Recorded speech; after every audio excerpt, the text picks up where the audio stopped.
Baik, Assalamualaikum warahmatullahi wabarakatuh. Perkenalkan, nama saya Andi Faris Wirabwana dengan NIM 040 2021 0388. Kelas C4,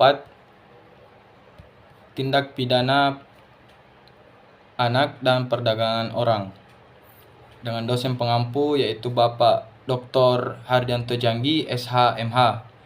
Nah, pada kesempatan kali ini saya mendapatkan tugas yaitu mereview jurnal hukum yang berjudul Upaya Perlindungan Hukum Terhadap Anak sebagai Korban Tindak Pidana Perdagangan Orang, atau dalam bahasa Inggrisnya The Legal Effort of Child as a Criminal Victim in Human Trafficking, dengan penulis Nelsa Fadila. Nah, penulis pada bab pertama atau pendahuluannya menceritakan tentang suatu kasus yang berada di Kalimantan Timur.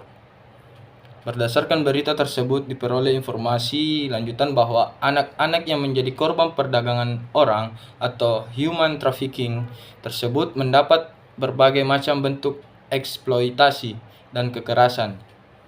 Satu di antaranya mengalami kekerasan seksual dan dipekerjakan sebagai pemandu karaoke yang hanya dibayar dengan gaji sebesar 70.000 per hari, dengan iming-iming tambahan uang jika anak tersebut mau meminum minuman keras yang disediakan oleh tamu akan dinaikkan. Nah, pada jurnal kali ini penulis dengan rumusan masalah bertitik tolak dari latar belakang yang telah diurai sebelumnya, maka rumusan masalah yang akan dikaji dalam artikel ini atau jurnal ini sebagai berikut. Yaitu yang pertama, apa saja instrumen hukum tindak pidana perdagangan orang. Yang kedua, bagaimanakah modus operandi dan bentuk eksploitasi yang dilakukan terhadap anak yang menjadi korban tindak pidana perdagangan orang. Dan yang ketiga, bagaimanakah upaya perlindungan hukum terhadap anak sebagai korban tindak pidana perdagangan orang. Kedua, instrumen hukum tindak pidana perdagangan orang itu melalui berdasarkan pasal 1 angka 1 Undang-Undang Nomor 21 Tahun 2007 tentang pemberantasan tindak pidana perdagangan orang, diartikan sebagai berikut: tindakan perekrutan atau pengangkutan, penampungan, pengiriman, pemindahan atau penerimaan seseorang dengan ancaman kekerasan, menggunakan kekerasan, penculikan, penyekapan, pemalsuan, penipuan, penyalahgunaan kekuasaan atau posisi rentan, penjeratan utang atau memberi bayaran atau manfaat sehingga memperoleh persetujuan dari orang yang memegang kendali atas orang lain tersebut, baik yang dilakukan di dalam negara maupun antar negara untuk tujuan eksploitasi. Nah, harus kita garis bawahi, untuk tujuan eksploitasi atau mengakibatkan orang tereksploitasi.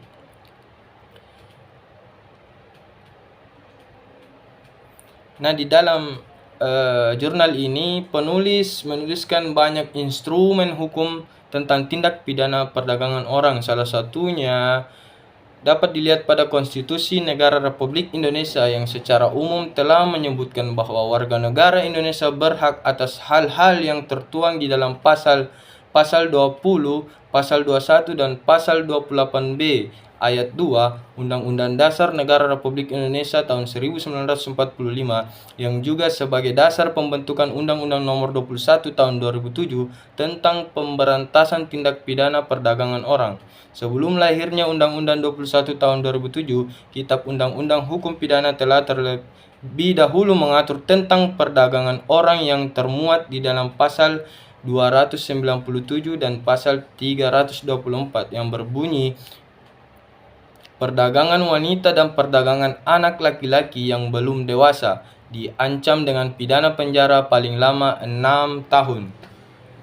Dan pasal 324 Kitab Undang-Undang Hukum Pidana yang berbunyi, barang siapa dengan biaya sendiri atau biaya orang lain menjalankan perniagaan budak atau melakukan perbuatan perniagaan budak, atau dengan sengaja turut serta secara langsung atau tidak langsung dalam salah satu perbuatan tersebut di atas, diancam dengan pidana penjara paling lama 12 tahun.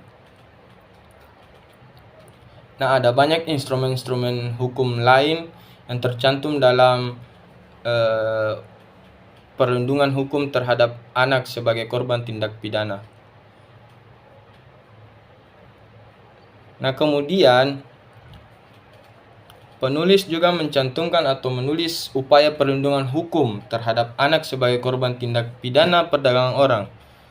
Menjadi korban tindak pidana perdagangan orang karena terlepas dari materi hak asasi manusia yang diatur baik dalam peraturan perundang-undangan maupun Konstitusi Negara Republik Indonesia, TAP MPR nomor 17 garis miring angka Romawi 17 garis miring MPR garis miring 1998 tentang hak asasi manusia, antara lain menyatakan bahwa pemahaman HAM bagi bangsa Indonesia adalah sebagai berikut. Hak asasi merupakan hak dasar seluruh umat manusia tanpa ada perbedaan. Nah, ada banyak instrumen-instrumen hukum yang tercantum dalam jurnal ini. Kemudian ada tahap-tahap, 3 tahap uraian ketika persidangan pelaku tindak pidana dan tahap setelah putusan pengadilan mengenai perlindungan anak, yaitu tahap 1 perlindungan pada saat terjadinya tindak pidana perdagangan orang. Yang kedua, tahap perlindungan pada saat persidangan pelaku tindak pidana perdagangan orang. Yang ketiga, tahap setelah persidangan, yaitu pemberian hak untuk mengajukan ke pengadilan berupa hak restitusi. Nah, kita langsung saja beralih ke kesimpulan.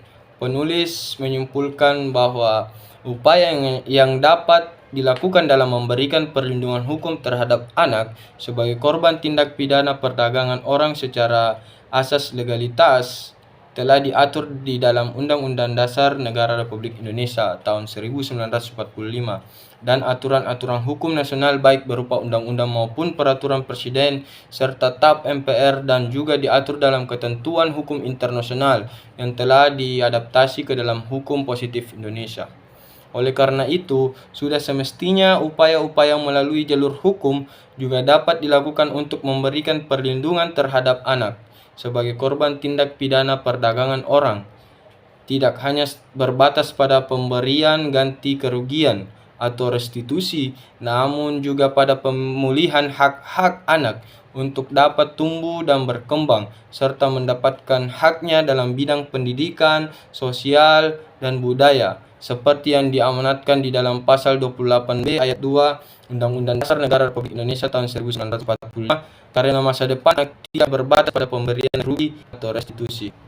Jadi penulis di sini sangat memberikan instrumen hukum atau pemahaman hukum di dalam perlindungan hukum terhadap anak sebagai korban tindak pidana perdagangan orang.